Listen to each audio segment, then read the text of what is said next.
김 여사에 대해서 불기소 결정 나왔을 때, 그러니까 1차 수사심의위원회 결정에 대해서 국민의힘이 이제 공식 논평을 냈는데요. 환영하는 입장을 밝힌 바가 있습니다. 이번에 2차 수심위에 대해서는 별다른 논평이 지금 없는 상황입니다. 뭐 친윤계, 친한계는 조금 입장이 엇갈리는데, 그래서 이제 한동훈 대표 측이 김 여사 문제의 출구 전략 차원에서라도 이 문제를 해결하기 위해서 독대가 좀 필요하다, 이렇게 얘기하는 것 같아요.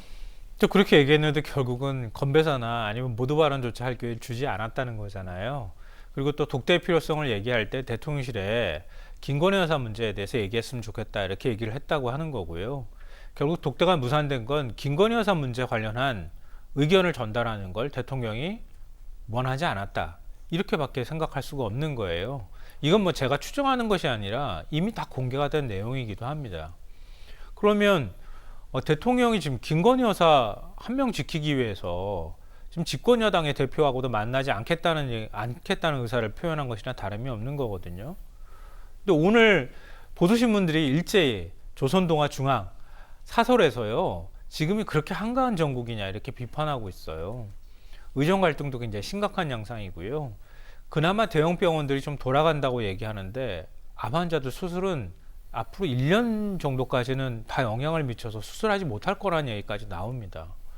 그리고 경향신문이 분석한 걸 보니까 그동안에 응급실 뺑뺑이 돌았다고 하는 환자들 가운데 그 사례들을 전부 다 추적 조사를 했더라고요. 상당수가 그 안에서 응급실 뺑뺑이 하고 난 다음에 사망하는 일이 벌어지고 있습니다. 그리고 민생 지금 물가 때문에 얼마나 힘들어합니까? 내수 침체했죠. 이런 문제들 지금 여당 대표하고 대통령하고 김건희 여사 문제 건의하느냐 마느냐 가지고 얘기할 상황입니까? 오죽하면 보수신문에서 지금 그렇게 한가한 상황이냐, 이렇게 얘기하고 있는 거라는 거예요. 그러니까 이 문제는 애초부터 대통령이 자신과 이해가 얽혀있는 사람에 관한 문제는 대통령이 직접 판단하려고 하지 않거나, 아니면 어떤 문제가 발생했을 때 바로 국민들한테 충분히 설명하거나 아니면 유감 표명을 했더라면 지금과 같은 상황이 만들어지지 않았을 거예요. 근데 그걸 제대로 정리하지 못함으로 인해서 윤석열 정권까지 영향을 미치게 됐고요. 앞으로 자칫하면 국정 불능 상태까지 발생할 가능성도 배제하기 어려워 보입니다. 여론조사 결과를 보면 실제로 그런 우려가 과장이 아니거든요. 그러니까 이걸 언제까지 이렇게 둬야 하는가, 이제 좀 답답하고요. 한동훈 대표가 계속 독대를 요청하고 있는데 대통령실에선 뭐 오히려 더 불쾌하다는 반응을 보이고 있는데요. 계속 이런 반응을 보일 게 아니라 한동훈 대표하고 머리를 맞대고 최소한 지금 국정 운영에 있어서 걸림돌이 되고 있는 김건희 여사 문제 어떻게 처리하면 좋을지, 여기에 대한 답을 좀 내놔야 된다. 그렇지 않으면 그 피해는 고스란히 국민들한테 돌아갈 거다. 결국 그 일종의 가해자가 될 텐데요. 윤석열 대통령은 국정 운영을 하기 어려운 상황으로도 내몰릴 수 있다, 이런 생각을 저는 해야 된다고 봅니다.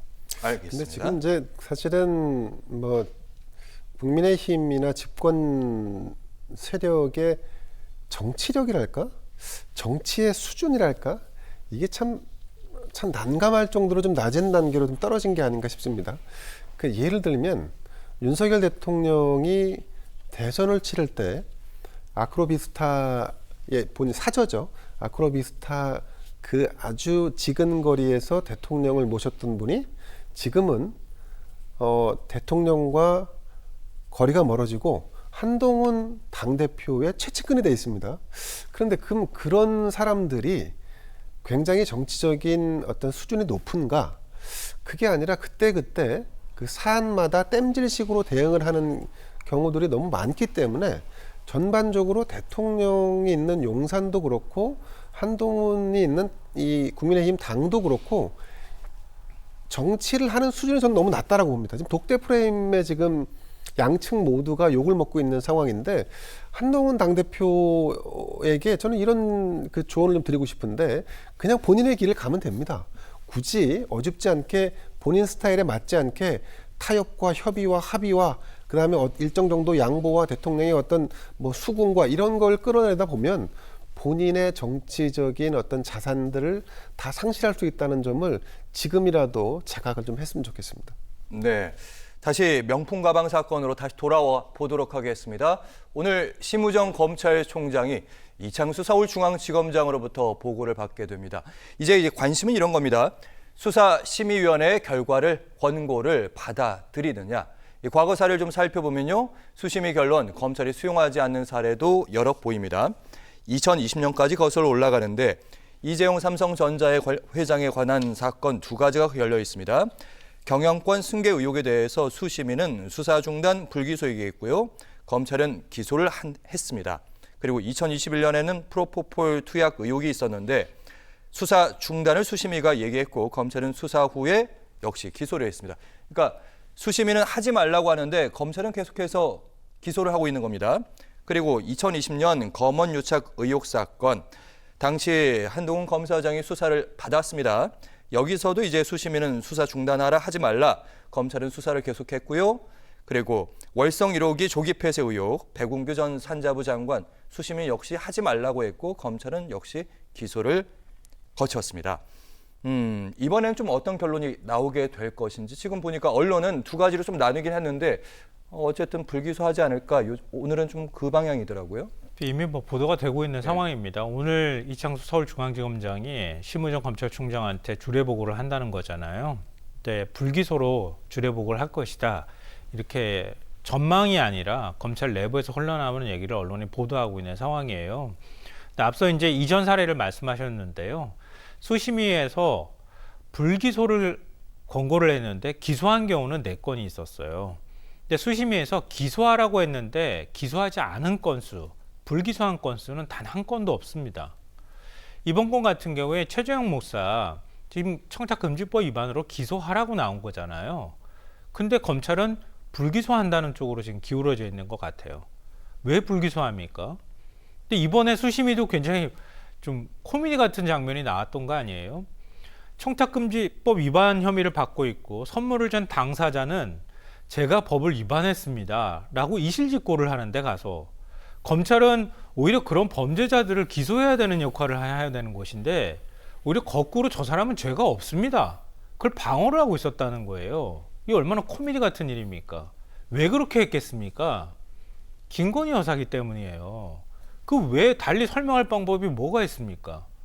근데 만약에 수심위의 결론을 검찰이 안 받아들여도 그것도 고민이고요.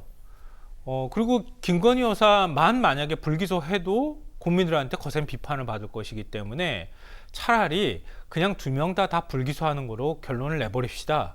이렇게 결론을 내고 있다고 하는 거예요. 아니 무슨 우리 검찰 수사할 때 인디언식 수사라고 얘기하잖아요. 그런 것처럼 기소도 인디언식으로 합니까? 도대체 말이 안 되는 이런 일들이 벌어지고 있다고 보고요. 저는 이것만 문제가 되는 게 아니고요. 도이치모터스 주가 조작 사건 지금 거의 감당하기 어려울 정도로 하루가 다르게 새로운 사실들이 보도가 되고 있거든요. 어제부터 계속 JTBC가 지금 보도를 하고 있지만 공범이 그 다른 공범한테 전해진 편지 검찰이 확보했다는 거 아닙니까? 이미 몇 년 전에. 그리고 김건희 여사하고 그 주가 조작범하고 통화한 기록도 있었다는 거예요. 문자까지 지금 나오고 있는 상황이에요. 이게 어디서 나오는 겁니까? 검찰 내부에서 진술서가 그대로 흘러나온다거나 관련 증거들이 누군가 갖고 있다가 언론에다 그대로 건네주고 있다는 얘기입니다. 검찰 내부에서도 도저히 납득할 수 없는 수사를 하고 있다는 얘기가 되는 거거든요. 이거 어떻게 방어할 겁니까? 이거 지금 명품백 사건만 지나면 그만이라고 생각하지만 도이치모터스 이거 어떻게 결론 낼지 다음 달이든 다다음 달이든 아니 지금도 늦었지만 결론 빨리 내야 되거든요. 이 결론 제가 볼 땐 내리기 쉽지 않아 보여요. 이것도 또 김건희 여사 보호하기 위해서 검찰이 엉뚱한 결론을 내릴 겁니까? 그러니까 이거는 검찰 내부를 위해서도 마찬가지고 그리고 또 정권 유지 차원에서도 마찬가지지만 김건희 여사 문제 계속 검찰이 이렇게 해버리면은 아마 국민들 사이에서 검찰 개혁해야 한다는 목소리가 훨씬 더 커질 거라고 생각합니다. 네, 김대현 평론가님, 심우정 검찰총장의 선택 어디로 갈까요? 글쎄요, 뭐 심우정만 알겠죠, 뭐. 예. 근데 이제 사실 수사심의위는 이제 어떤 결정 권한을 강제성을 가지고 있는 건 아니죠. 근데 의견을 제시하는 거니까 그 수준에서 해석은 이제 정리하면 될 것 같고요. 그 동안에 이제 아까 좀 전에 언급하신 전 사실 도이치모터스 주가 조작 사건 같은 경우는 그 동안에 검찰이 수년 동안 왜 기소도 하지 못하고 종결 처리도 못했을까? 그게 저는 핵심이라고 봅니다. 그렇기 때문에 지금 뒤늦게라도 검찰이 이 사안에 대해서 엄격한 수사를 할 수밖에 없을 거라고 이렇게 이제 말씀을 드리고, 중요한 건 수사 대상이 누구냐입니다. 그게 대통령이 부인이 아니었다면 지금 이 지경까지 왔을까? 이런 부분에 대한 의문점을 갖는 게 아마 아주 일반론적인 시각과 해석일 겁니다. 그래서 검찰은 더 엄격한 잣대로 사소한 잘못이라도 엄격하게 기소해서 법원의 판단을 받을 수 있도록 그 멍석과 밑자락을 깔아야 된다. 그게 검찰의 존재의 이유라고 말씀을 드립니다. 그런데 그동안의 검찰의 사정을 보면 김 여사와 관련된 수사를 하고 있는 사람들을 대통령이 어떻게 했습니까? 인사조치해서 중앙지검장을 교체했고, 기존에 있던 이원석 총장은 식물총장이 돼서 그것도 근근히 자리를 지키다가 얼마 전에 교체됐지 않습니까? 자, 그러면 김건희 여사와 관련된 수사를 단행한다라고 하는 것은 검찰 입장에서 본다 그러면 사실상 본인의 직을 걸고 해야 되는 일입니다.